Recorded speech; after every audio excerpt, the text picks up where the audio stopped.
isang wish ako sa buhay ko sa Bagay ka darating dun. kong birthday. Ay, talaga. Oh! Diba, if Mag-audition you were tayo. to audition, halimbawa sa Bubble Gang, ano ang first thing that comes to mind? What would you do? Ako siguro, Tito Boy, gusto ko mag-portray ng character na masungit na librarian or masungit na registrar. Ganda nun. Subukan nga natin. Halimbawa, kami mga estudyante. Kunwari, Tito Boy, Okay. kukunin mo ang Form 137. Form 137. Andito Okay. ang office ko. Okay. Ikaw naman, halimbawa, kaklase kung walang ginawa kundi magpaganda lang. Magpaganda lang. Okay. Good afternoon, ma'am. Yes. Kukunin po namin sana, ako pala, yung Form 137 Diyos ko, last year pa naman yan eh. Ano naman yung Form 137? Nilipat ka ba ng school? Hindi naman po, pero kailangan daw kunin dito sa inyo.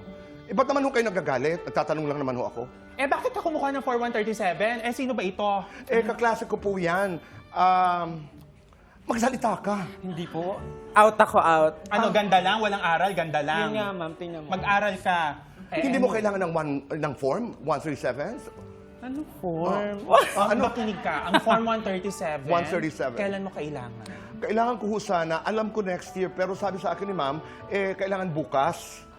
Bakit bukas? Hindi ko po alam. Bakit nga bukas? Ikaw ang nagsabi sa akin. Hindi ko din alam. Hindi mo alam.